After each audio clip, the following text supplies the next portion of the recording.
हा, good morning. आवाज येतोय का पूर्वा?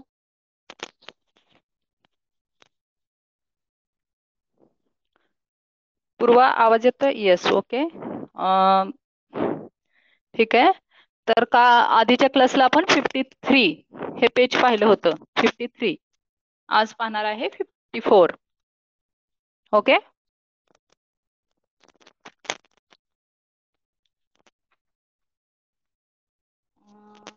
53 पेजवरचे जे प्रश्न आहेत ते मागच्या क्लासला आपण घेतलेले आहेत. तर या प्रश्नामध्ये काही डाऊट्स आहेत का पूर्वा? आवाज येतोय?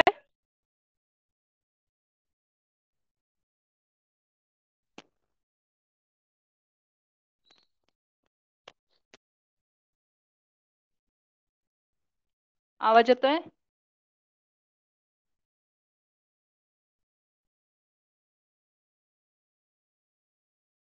हा, ओके.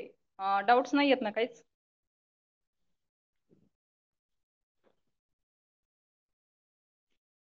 ओके, ठीक आहे. तर आज आपण पाहणार आहोत 54, पेज नंबर 54 काढायचे.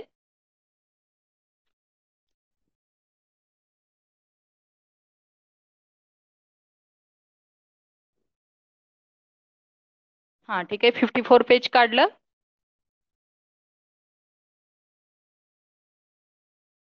हा, गोष्ट.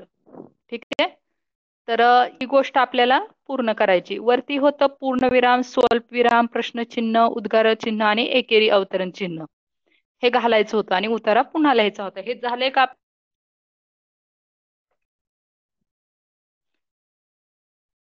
मला वाटतं पूर्ण नाही झालं हे.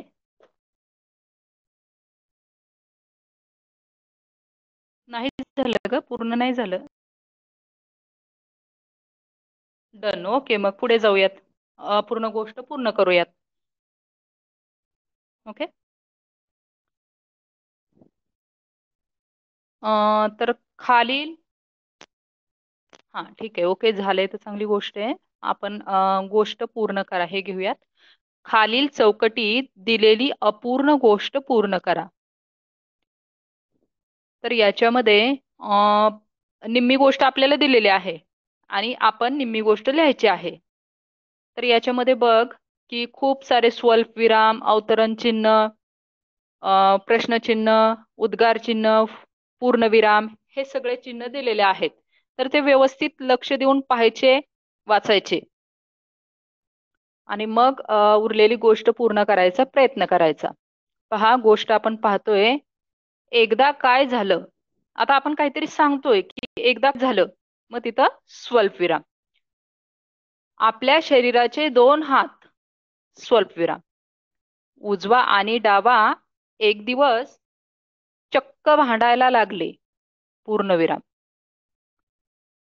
उजवा हात म्हणाला. आता काय म्हणाला बरं, पुढे सांगायचंय काय म्हणाला. आता त्याच्या तोंडचे शब्द आहेत.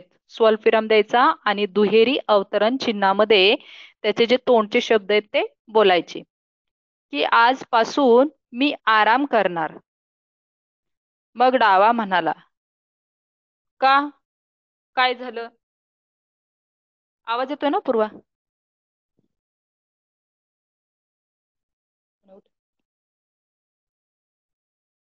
हा, ओके.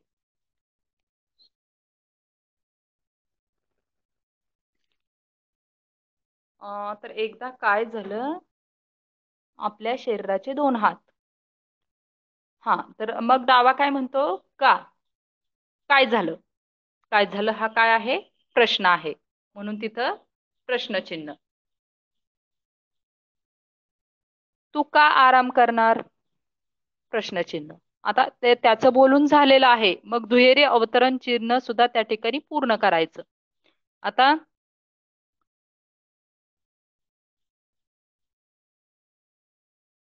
आता परत उजवा बोलतोय म्हणून परत दुहेरी अवतरण चिन्हामध्ये हे पुढचं वाक्य लिहायचं. ठीक आहे. मी मोठा आहे. मी मोठा आहे. अ,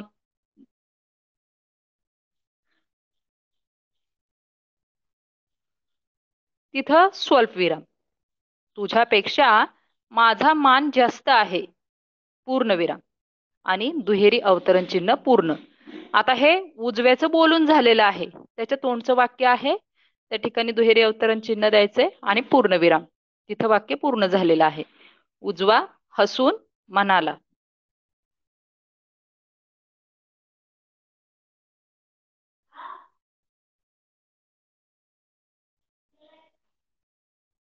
उजवा हसून म्हणाला, परत कोमा द्यायचा, स्वल्पविराम द्यायचा. आणि आता तो काय म्हणतोय ते त्याचे तोंडचे शब्द कशात येणार? दुहेरी अवतरण चिन्हात. जे जे तो बोलणार आहे ते सर्व दुहेरी अवतरण चिन्हामध्ये लिहायचं आहे. वा वा. आता आपण केवळ उद्गारवाचक चिन्ह या ठिकाणी पाहिलेले आहेत. वा वा, अरे रे. तर आपले जे भावनेचे उद्गार आपण काढतो त्याच्यानंतर आपण देत असतो उद्गार चिन्ह.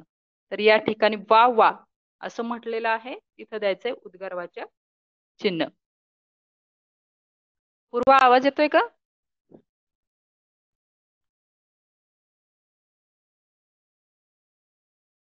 अरे वा पूर्वा, आज तुला चक्क आवाज येतोय.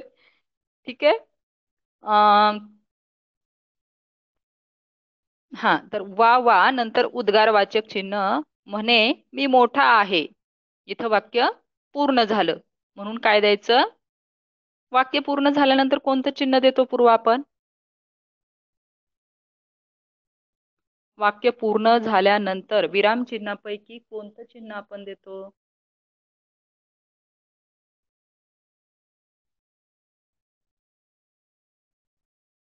हा, पूर्णविराम. आणि आपल्याला खूप आश्चर्य वाटलंय, खूप आनंद झालाय. जसं अरे रे म्हणतोय, वा वा म्हणतोय, अरे वा म्हणतोय, किंवा बापरे भीती वाटले, तर याच्या नंतर आपण कोणतं चिन्ह देतो? उद्गारवाचक चिन्ह. ओके. ठीक आहे. एखादा प्रश्न विचारला असेल तर?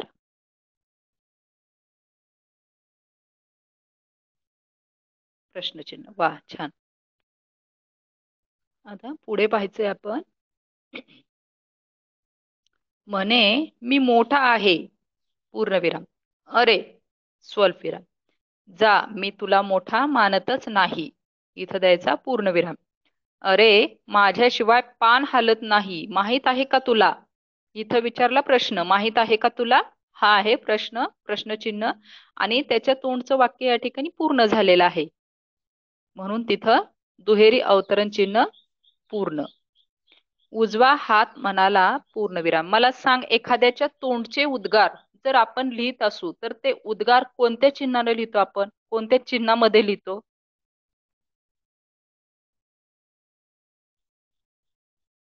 एखाद्याचे तोंडचे उद्गार म्हणजे त्याने बोललेले जे शब्द आहेत, तर ते आपण कोणत्या चिन्हामध्ये लिहितो?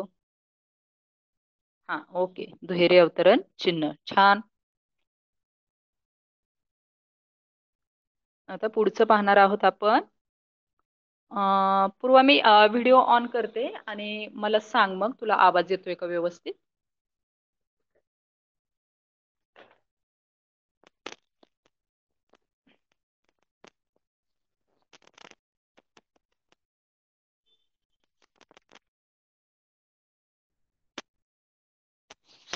हा, येतोय आवाज?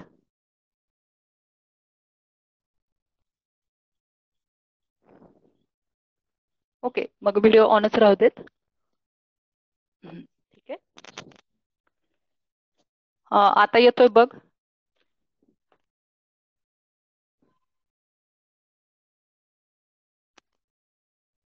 ठीक आहे.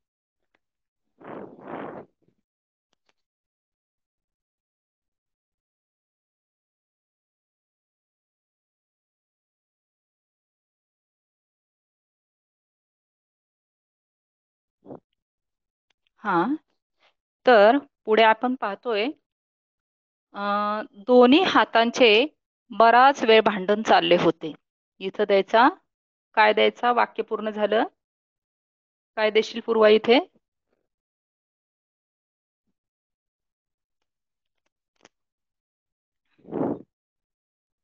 पूर्णविराम. अरे वा, छान.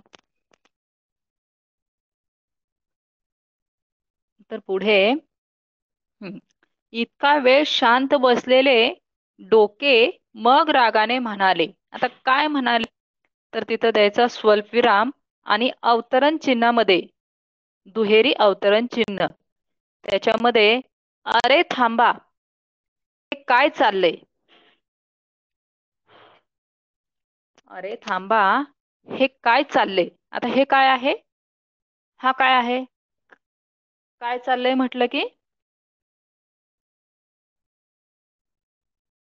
या ठिकाणी काय चाललंय म्हटलं की तो येतो, काय येतो, हा, तर तो येतो प्रश्न.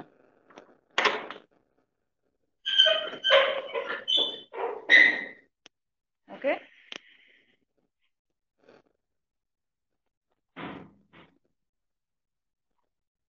ओके.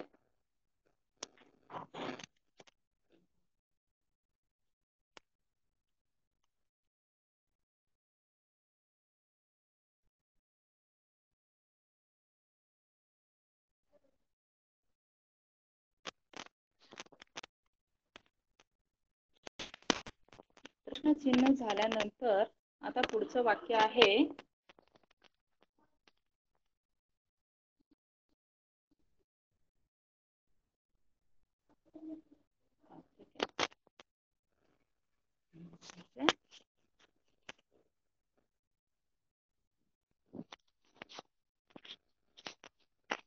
आता डोके त्यांच्यामध्ये भाग घेतं आणि काय म्हणतं, अरे थांबा, हे काय चाललंय. हा झाला प्रश्न, म्हणून तिथं प्रश्नचिन्ह. तुमच्या दोघात चांगले काम कोण करतो हेच मी पाहणार आहे. आता इथं त्या ठिकाणी वाक्य पूर्ण झालं, पूर्णविराम, आणि तो बोललेले शब्द सुद्धा पूर्ण झाले, म्हणून दुहेरी अवतरण चिन्ह पूर्ण. हो, हो हो, पहाच. आता असं म्हटलेलं आहे उजवा हात, आणि त्याच्या तोंडचं वाक्य आहे म्हणून ते आहे दुहेरी अवतरण चिन्हामध्ये. ओके. आणि हो हो पहाच असं म्हटलेलं आहे. हो नंतर उद्गारवाचक चिन्ह, अरे वा छान, आणि पहाच नंतर सुद्धा उद्गारवाचक चिन्ह. उजवा हात म्हणाला, आणि इथं वाक्य संपलं म्हणून आहे पूर्णविराम. ठीक आहे. आता तो जे तोंडचं बोलणार आहे ते कोणत्या चिन्हामध्ये येईल पूर्वा, मी पण तयार आहे. डावा म्हणाला, आता मी पण तयार आहे, हा उद्गारवाचक चिन्हामध्ये हे येईल, आणि तिथं वाक्य पूर्ण झालं म्हणून ते उद्गार अवतरण चिन्ह सुद्धा पूर्ण होईल. सॉरी, अवतरण चिन्ह. दोन्ही हात तयार झाले, या ठिकाणी दोन्ही सुद्धा हात तयार झालेले आहे, आणि पूर्णविराम. आता परत डोकं काहीतरी म्हणतंय, चला तर मग, स्वल्पविराम, चला तर मग, चला पासून जे दुहेरी अवतरण चिन्ह द्यायचंय तो पहा, त्या तिथे एक दगड चिखलात रुतून बसलाय. पूर्णविराम. अजून सुद्धा डोकं बोलत आहे म्हणून दुहेरी अवतरण चिन्ह पूर्ण केलं जात नाही. बघू त्याला कोण बाहेर काढतंय, आणि पूर्णविराम दुहेरी अवतरण चिन्ह पूर्ण झालं. डोक्याने असे म्हणताच उजवा म्हणाला, स्वल्पविराम, मी काढणार. आता तो काहीतरी बोलतोय, पुन्हा दुहेरी अवतरण चिन्हामध्ये ते वाक्य टाकायचंय, कारण तो आता उजवा बोलत आहे. आधी डोकं बोलत होतं, आता उजवा बोलत आहे, म्हणून दुहेरी अवतरण चिन्ह त्या ठिकाणी हा दिलं जाते, आणि मी काढणार नंतर उद्गारवाचक चिन्ह. माझा पहिला नंबर, पूर्णविराम, आणि इथं संपलं ते बोललेलं. उजवा हात जो बोलत होता त्याचं बोलणं या ठिकाणी संपलेलं आहे. तेव्हा डावा म्हणाला, स्वल्पविराम, दुहेरी अवतरण चिन्हामध्ये येते जा जा, उद्गारवाचक चिन्ह, तुझी किती ताकद आहे, पूर्णविराम, आणि दुहेरी अवतरण चिन्ह सुद्धा या ठिकाणी पूर्ण. ओके, छान पूर्वा. डावा असे म्हणताच मोठ्या ऐटीत उजवा निघाला. तर अशा प्रकारे डावा असं म्हटल्यानंतर मोठ्या ऐटीत, ऐटीत म्हणजे दिमाखात जाणे, डौलात जाणे, उजवा निघाला. म्हणजे आता डोक्यानं काय इथं त्यांच्यामध्ये परीक्षा घेतली आहे की तिथं दगडामध्ये एक चिखलामध्ये एक दगड रुतून बसलाय, तर त्याला कोण बाहेर काढतंय. असं म्हटलेलं आहे. तर उजवा म्हणतोय मी काढणार, डावा म्हणतोय माझी ताकद जास्त आहे, पाहू आपण तुझी किती ताकद आहे. तर असे दोघे जण त्या ठिकाणी म्हणताय मी काढणार मी काढणार. आता पाहूया आपण पुढे काय होतंय. आपल्याला ही गोष्ट पूर्ण करायची. तर गोष्ट आपण पूर्ण करणार आहोत. आता पुढची गोष्ट म्हणजे असे म्हणताच मोठ्या ऐटीत उजवा निघाला. आता उजवा या ठिकाणी येतो आणि काय काय होतं पहा. तो दगडाजवळ आला. आपण गोष्ट लिहूया तिथे. तो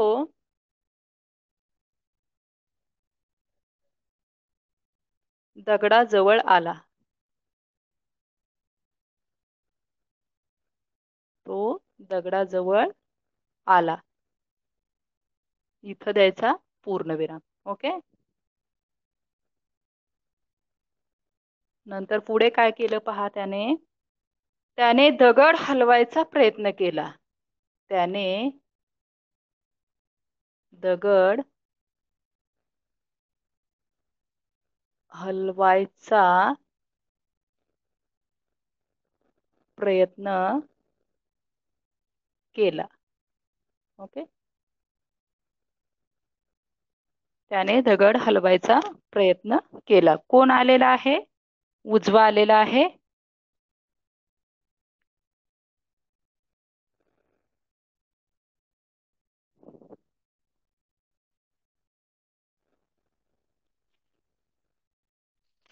आणि उजवा त्या ठिकाणी येऊन प्रयत्न करतोय. काय प्रयत्न करतोय तो? दगड हलवायचा प्रयत्न करतोय. केला. आता केला याच्या नंतर काय पहा. आपण दोन छोटी छोटी वाक्य ज्यावेळेस बोलतो. आता केला नंतर काय करायचं इथं? अर्धविराम. इथं असा अर्धविराम. हे स्वल्पविराम सारखं खाली वरती पूर्णविराम सारखं लिहायचंय. केला. ठीक आहे. एक मिनिट परत लिहिते हे. त्याने दगड हलवायचा प्रयत्न केला पण. पुढे पण आहे. दोन छोटी छोटी वाक्य आहेत म्हणून या ठिकाणी अर्धविराम. पण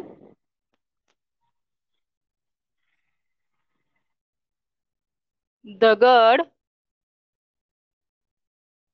जागचा हलला नाही. पण दगड जागचा हलला नाही. ओके. हा. ठीक आहे.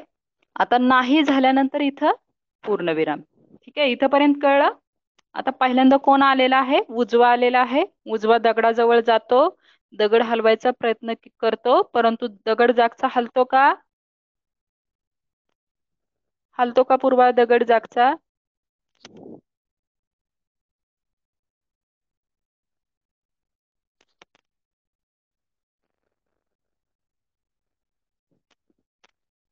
नाही. आता कोण येतोय? डावा. आता डावा हात पण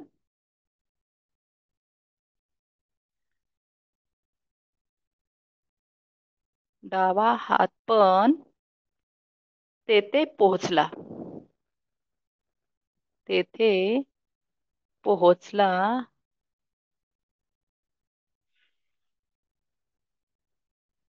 त्यानेही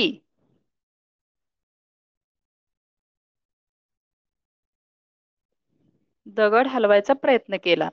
त्यानेही दगड हलवायचा प्रयत्न केला. त्यानेही दगड हलवायचा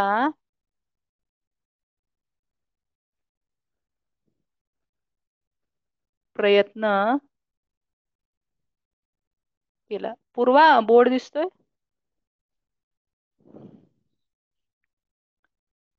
बोर्ड दिसतोय ना पूर्वा? अरे वा पूर्वा, आज कसं काय ग रेंज छान आहे एकदम तुला.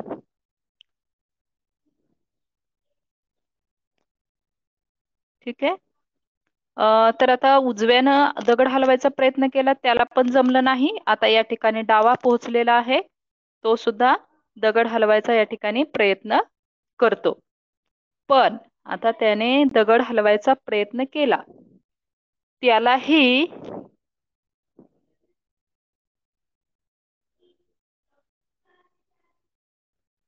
त्यालाही दगड हलवणे जमले का त्याला? जमले नाही.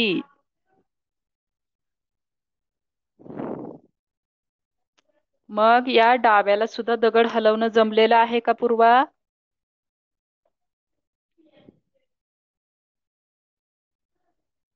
नाही. म्हणजे दोघांनाही एक एकटे ज्यावेळी काम केले उजव्यानं आणि डाव्यानं दोघांनाही तो दगड हलला नाही. आता या ठिकाणी दोघेही पर त्या ठिकाणी यशस्वी होत नाहीत. मग डोकं काय करत होतं? डोक्याने हे त्यांना काम सांगितलं होतं दगड हलवण्याचं. मग डोके शांतपणे दोघांचे प्रयत्न पाहत होते. डोके शांतपणे दोघांचे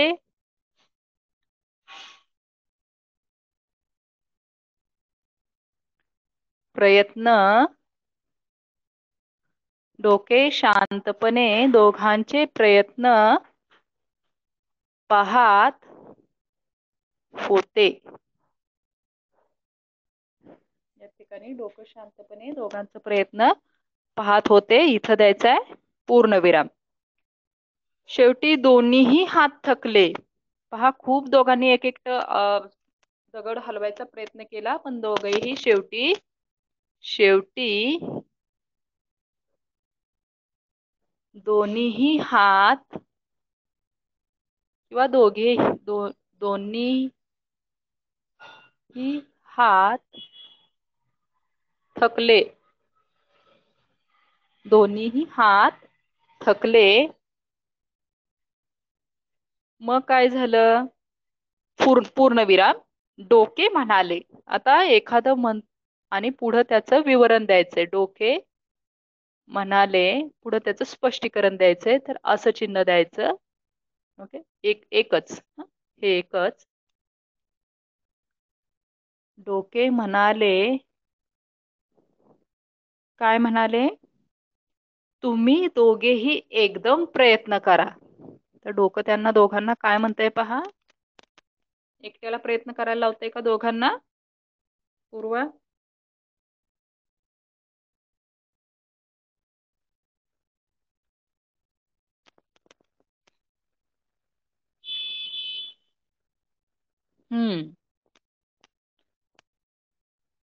तुम्ही दोघेही एकदम प्रयत्न करा. म्हणजे असं आता ते डोके काहीतरी म्हणतंय, मग दुहेरी अवतरण चिन्हामध्ये तुम्ही दोघेही एकदम प्रयत्न करा. एकदम प्रयत्न करा. ओके, आणि इथं दुहेरी अवतरण चिन्ह पूर्ण. तर डोके ह्या दोघांनाही प्रयत्न करायला लावतो. आता दोघे ज्यावेळेस प्रयत्न करतात त्यावेळी काय होतंय पहा. डावा व उजवा हात एकदम कामाला लागले. डावा व उजवा हात एकदम कामाला लागले. कामाला लागले. ओके, आता ते दोघं कामाला लागलेत म्हणजे काय? तर ते दोघेही मिळून दगड हलवायचा प्रयत्न करू लागले. आता काय झालं बरं? एवढं केल्यानंतर काय आश्चर्य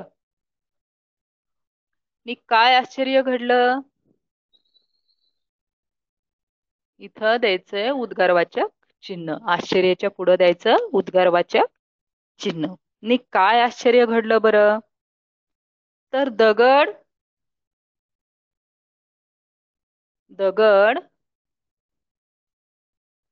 उचलला गेला. या ठिकाणी दगड उचलला गेला. कधी दगड उचलला? एकाने प्रयत्न करून उचलला की दोघांनी एकदम एकत्र प्रयत्न करून उचलला गेला? पूर्वा, एकाने प्रयत्न केल्यावर की दोघांनी प्रयत्न केल्यावर उचलला गेला दगड? हा, दोघांनी प्रयत्न केल्यानंतर दगड उचलला गेला. इथं द्यायचा पूर्णविराम. आता डोके म्हणाले आणि त्याचं पुढचं काय म्हणाले ते दिलेलं आहे, म्हणून ते या चिन्हामध्ये द्यायचं. डोके म्हणाले असं द्यायचं, अशी रेष. काय म्हणाले? आता ते काहीतरी बोलतंय, त्याच्या तोंडचं वाक्य, म्हणून म्हणतं पाहिलत, पाहिलत आणि उद्गारवाचक चिन्ह. पाहिलं, एकेका हाताने, एकेका हाताने, एकेका हाताने काहीच होऊ शकत नाही. पहा, शेवटी काय संदेश मिळाला आहे? एकेका हाताने काहीच होऊ शकत नाही. काहीच होऊ शकत नाही. इथं द्यायचा पूर्णविराम.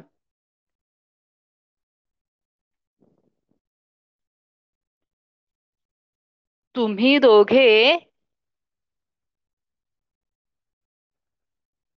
तुम्ही दोघे एकत्र, तुम्ही दोघे एकत्र काम, या ठिकाणी हेच आहे बरं. कोण बोलतंय हे वाक्य? हा, डोके. ओके, तुम्ही दोघे एकत्र काम कराल तेव्हाच तुम्हाला, तेव्हाच तुम्हाला, तेव्हाच तुम्हाला महत्व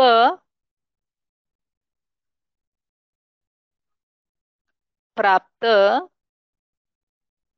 होईल. हे वाक्य पूर्ण झालं त्याचं तोंडचं, म्हणून या ठिकाणी पूर्णविराम पण द्यायचा आणि दुहेरी अवतरण चिन्ह या ठिकाणी पूर्ण होईल.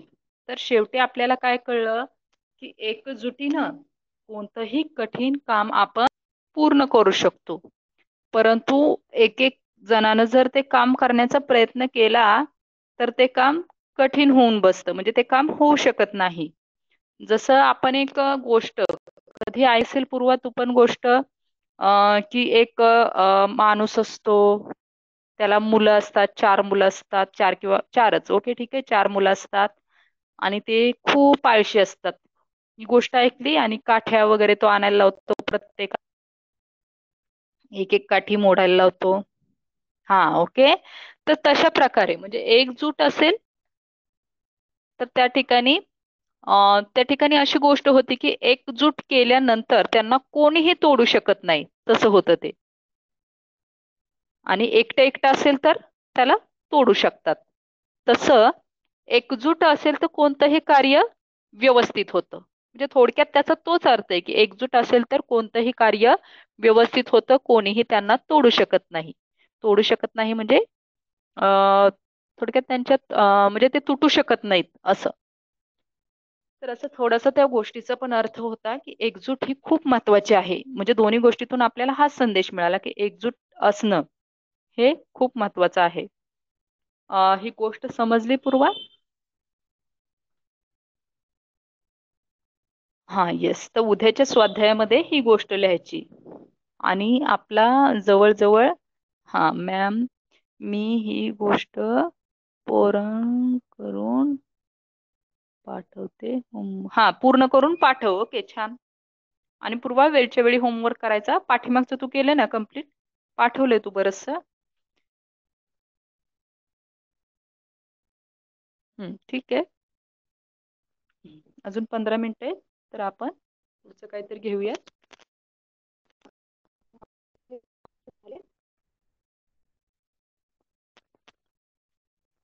या ठिकाणी पुढे आहेत बघ. पुस्तकात नाहीये हे. 55 पेज नंबर. हा आहे की आहे. 55 पेज.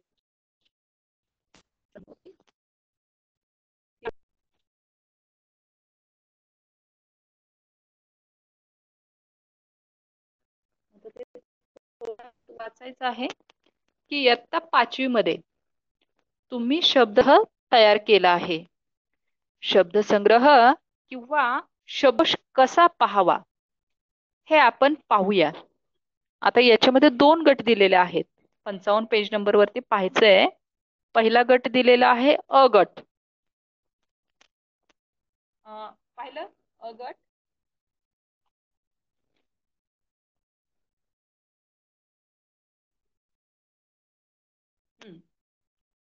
तर अ गटामध्ये काय दिसतंय? शब्द आहेत पहा. अ गटामध्ये पहिला शब्द दिलाय गोरा. नंतर दुसरा शब्द दिलेला आहे गंमत.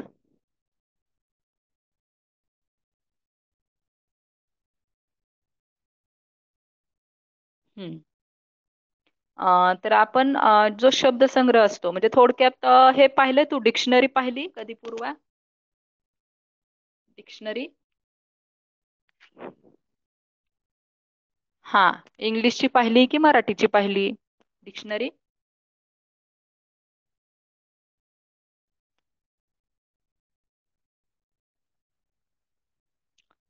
इंग्लिशची डिक्शनरी पाहिली की मराठीची? आवाज येतोय?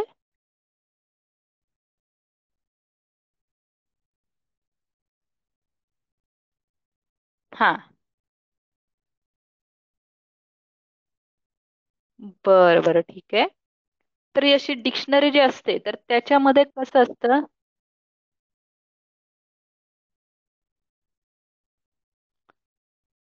हा, इंग्लिशची पाहिलेले. तर पहा इथं अ गटामध्ये शब्द कसे दिलेत? इथं गोरा डायरेक्ट दिले गोरा. नंतर कुठला शब्द दिला? गंमत, गुलाब, नंतर गवत, गौतमी, गाणे, गैबत, गेनबा, गीता, गिरणी आणि गुळ. आता हे जे अ गटातले शब्द आपण पाहिले. आता आपण पाहतो ब गटातले शब्द. तर ब गटातले शब्द कसे आहेत पहा. गवत, दुसरा आहे गाणे, तिसरा आहे गिरणी आणि चौथा आहे गीता. तर हे शब्द जर आपण पाहिले तर पाहायचं. पहिला शब्द काय आला? ग. नंतर दुसऱ्यातला पहिला शब्द गा. नंतर पहिली वेलांटी गी, दुसरी वेलांटी गी. आता हे शब्द कसे आहेत? एकदम स्वर चिन्हानुसार 12 खडीतले आपले जे स्वर चिन्ह आहेत त्याच्यानुसार हे शब्द आहेत. तर कसे आहेत हे शब्द? जसं इंग्लिश मध्ये आपण जर डिक्शनरी पाहिली तर अल्फाबेटिकली हे शब्द असतात. अल्फाबेटिकली शब्द असतात. तर या ठिकाणी पहिला जो अ गट आहे तर त्याच्यातले शब्द हे व्यवस्थित दिलेले नाहीत. हे शब्द व्यवस्थित दिसतायत का? ते कसंही आलेलं आहे. पहिल्यांदा गो दिलेला आहे पण आपल्याला स्वरचिन्हानुसार पहिल्यांदा काय आला पाहिजे? ग आला पाहिजे, नंतर गा आला पाहिजे, नंतर गी आला पाहिजे. तर अशा प्रकारे. परंतु अ गटामध्ये अ गटामध्ये व्यवस्थित शब्द म्हणजे अल्फाबेटिकली थोडक्यात दिलेले आहेत का? नाही. परंतु ब गटामध्ये हे शब्द अतिशय व्यवस्थित एकदम स्वरचिन्हानुसार दिलेले आहेत. जसं गिरणी, गीता, गुलाब, नंतर गूळ, नंतर कोणता दिलेला आहे? गेनबा, गेनबा. तर अशा प्रकारे अल्फाबेटिकली म्हणजेच 12 खडीतील स्वरचिन्हानुसार हे शब्द दिलेले आहेत. पुढचा आहे गैबत, नंतर पुढे आहे गोरा, त्याच्या पुढे आहे गौतमी आणि शेवटी आहे गंमत. आता हे कसे दिसत आहेत तुला? कसे दिसतायत? कसेही दिसतायत का व्यवस्थित दिसतायत? कसेही म्हणजे रचनेनुसार दिसतायत ना, म्हणजे याची रचना ही व्यवस्थित आहे. कशीही रचना दिलेली नाही, तर व्यवस्थित, अगदी व्यवस्थित मांडणी केलेली आहे. जसं ग, गा, गी, की अशा प्रकारे व्यवस्थित अल्फाबेटिकली म्हणजेच बाराखडीतील स्वरचिन्हानुसार दिलेल्या आहेत. हे समजलं? अ गट आणि ब गट फरक काय होता समजलं? येस. मग आपल्याला डिक्शनरी जी असते किंवा शब्दकोश जो असतो तो अशाच प्रकारे पाहायचा असतो. आता समजा आपल्याला गिरणी हा शब्द पाहायचा आहे. गिरणी, पहिली वेलांटी गिरणी. तर आपण पूर्ण अख्खी डिक्शनरी चाळत बसू का? नाही. पहिल्यांदा आपण ग चे शब्द सोडून देऊ, गा चे शब्द सोडून देऊ आणि जे पहिले वेलांटी गी चे शब्द आहेत ते पाहू आपण. ओके. म्हणजे अशा प्रकारे डिक्शनरी पाहणं आपल्याला, डिक्शनरी किंवा शब्दकोश पाहणं आपल्याला सोपं जात असतं, कारण त्याची रचनाच तशी केलेली असते. आता पुढे आहे, हे समजलं? डिक्शनरी कशी पाहायची माहिती आहे ना तुला?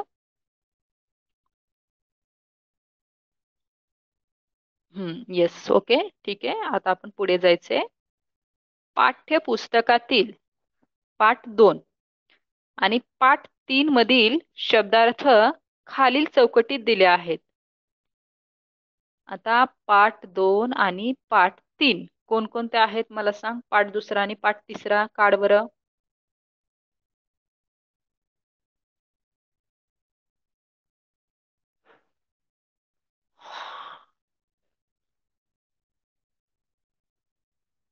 पुस्तकामध्ये पाहायचं पाठ दुसरा आणि पाठ तिसरा कोणकोणता आहे सांग मला. माझी आई आणि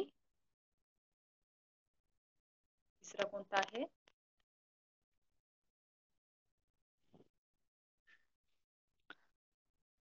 आवाज येतोय ना पूर्वा? हा, सांग मला पाठ दुसरा आणि पाठ तिसरा कोणकोणता आहे?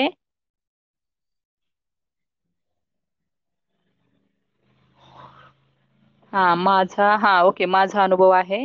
आणि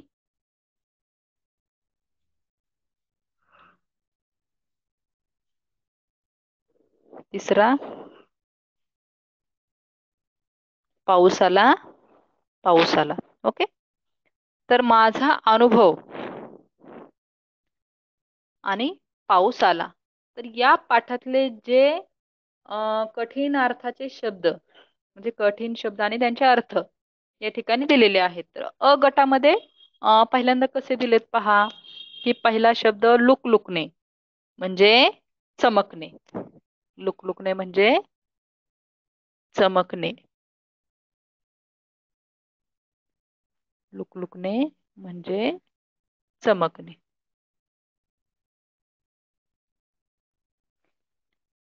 पुढचा काय दिलेला आहे? बरं, हे शब्द अ गटातले शब्द हे अल्फाबेटिकली दिसत आहेत का तुला पूर्वा? पहा, दोन्ही पाहायचं, अ गट आणि ब गट.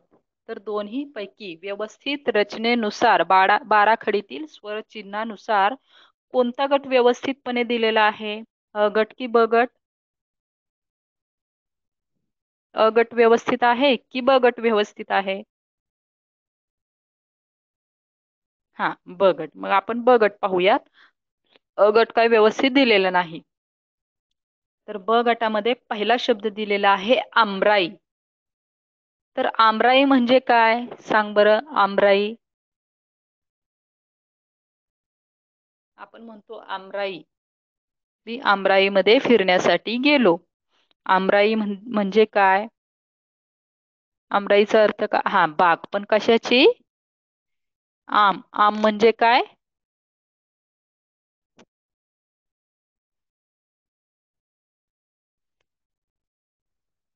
हा, मँगो, आंबा. ओके. आंब्याच्या झाडांची बाग. आता ऐन दुपारी असं म्हटलेलं आहे. ऐन दुपारी. ऐन दुपारी म्हणजे काय? ऐन दुपारी म्हणजे भर दुपारी. ऐन दुपारी म्हणजे भर दुपारी. हा, भर दुपारी. आता पुढचा एक शब्द दिलेला आहे तिसरा, कडकडून भेटणे. कडकडून भेटणे म्हणजे काय? कडकडून भेटणे, कडकडून भेटणे म्हणजे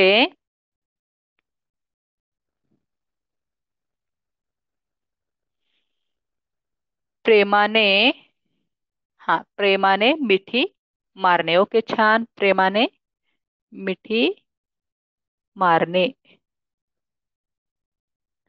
ठीक आहे. कडकडून भेटणे म्हणजे प्रेमाने मिठी मारणे. चौथा आहे खचणे. खचणे म्हणजे काय? खचणे.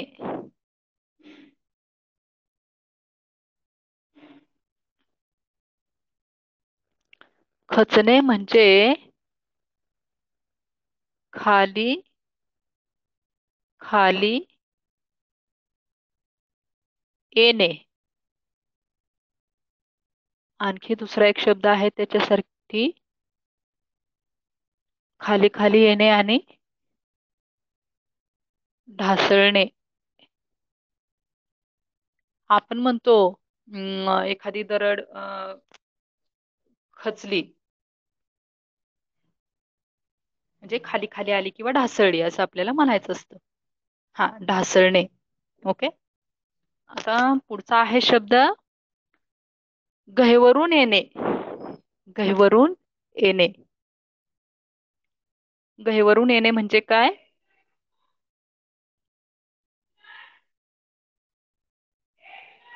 गहिवरून येणे, गहिवरून येणे म्हणजे काय? मन भरून येणे. गहिवरून येणे म्हणजे मन भरून येणे. लक्षात आलं पूर्वा? गहिवरून येणे म्हणजे मन भरून येणे. हे आपले दुसऱ्या आणि तिसऱ्या पाठातले कठीण शब्द आहेत आणि आपण त्याचे अर्थ पाहत आहोत. हा, मन भरून येणे. छान. तर गिल्ला करणे. गिल्ला. गिल्ला करणे म्हणजे काय? गिल्ला. गिल्ला करणे म्हणजे हा एक वाक्प्रचार आहे आणि त्याचा अर्थ सांगायचा आहे. गिल्ला करणे